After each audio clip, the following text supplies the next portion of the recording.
What's up, y'all? This is Justin Bozeman back with another quick drive time, and I want to talk about something that might not be popular with people, but I think it's just as wrong as the Jim Crow era, as during the time of Reconstruction, as the KKK, as systematic racism was back in the 40s and 50s and 60s.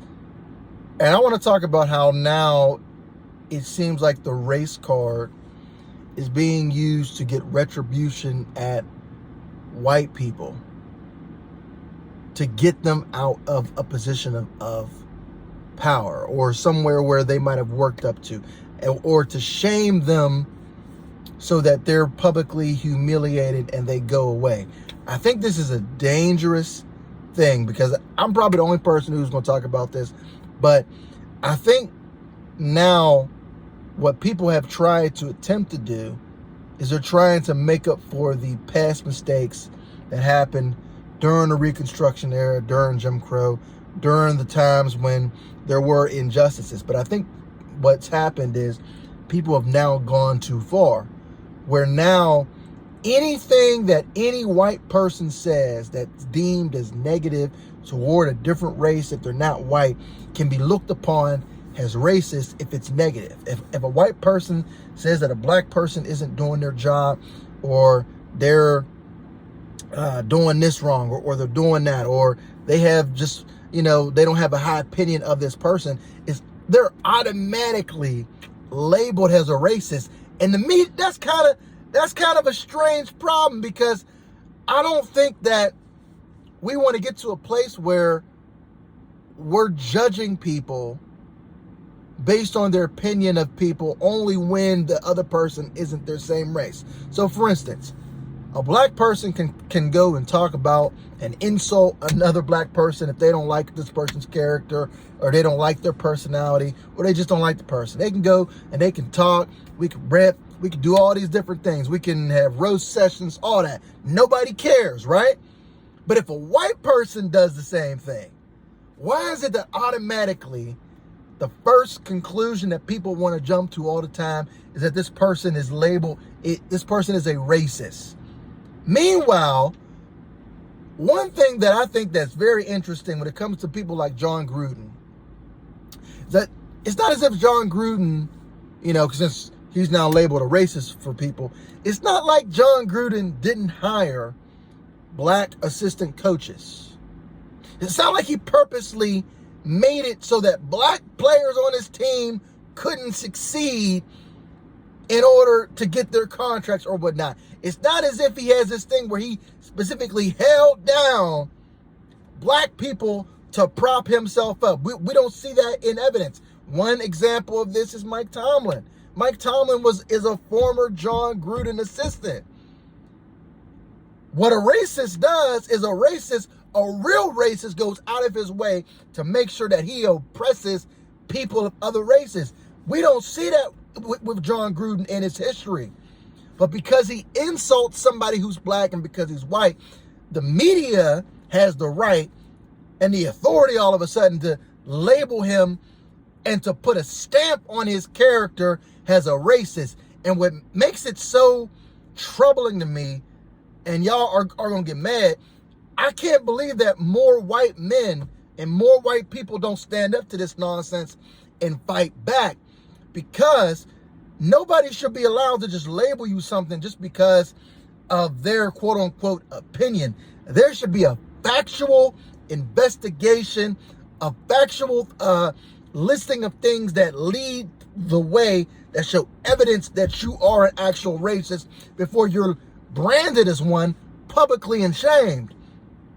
But I think so many white people are on this tip where they don't want to go against the narrative because they don't want to be called racist. They've gotten scared. And so the woke mob has scared a lot of white men. And I think a lot of white people need to wake up to this, and they need to stand up for themselves. They've scared and threatened a lot of white people into submission. And I think it's created this thing now where you can't hold other races accountable for what they do. Whites can't hold black people accountable for when they have bad behavior. They can't call it out because otherwise they're racist. White people can't stand up and talk about and stand up for themselves. If they feel like they're being treated unfairly based on some things, they can't say it. See, and this is a problem. And if the goal was to create this thing where it's reverse racism, then good job, America. Good job, America. You've done it. Good job, national media. You've done it. You've been able to create a reverse racism where now white people now are being shamed. They're being shamed out of the fact that they're beneficiaries of generational wealth. Good job. But let me tell you something. If they're going to do this to white people, eventually they're going to do it to you. Eventually it's going to get to a point where everything that you brought on somebody else is going to be brought on you. And if black people sit there and they live and die by the opinion of what some white man says about an individual, not about black people, against an individual. If black people are going to live and die by the opinion of what a white man said about one individual and get outraged, then the national media got y'all, they're sitting there pulling strings and they're being puppet masters, and they're basically doing what they want to do. They want to manipulate black folks into this emotionalism that gets them not to think. But I'm the only guy who's going to say Jon Gruden shouldn't have lost his job. That's cool. I'm the only guy who's going to say Jon Gruden should have just been allowed to say, you know what, that probably was an insensitive remark based on how people feel about it, but that doesn't define me as a person. But Bible says, by your standard of measure, you will be measured when you judge. So if black people are willing to do this to white folks and brand them racism based on 10-year-old tweets and private emails, stuff that nobody was supposed to see except the person who you're receiving it to, I wonder how many people we can go back into their emails and texts and look at stuff that they said about individuals and see things that probably would not put them in the most flattering light. But nobody cares because, when it comes to racism is the one thing that people say that they can't forgive somebody of. Even though a lot of people claim to be saved, a lot of people claim to go to church, a lot of people claim to know Jesus Christ, but racism is the one thing that you just can't forgive somebody of. It's unpardonable. I don't know. I'm done. This has been a real quick drive time. I'm just taking a break, chilling. Let me know what you think about this video. Comment and subscribe. And until next time, I'm actually looking forward to Uncle Tom's extravaganza on Sunday. So until then, I'm signing out, y'all.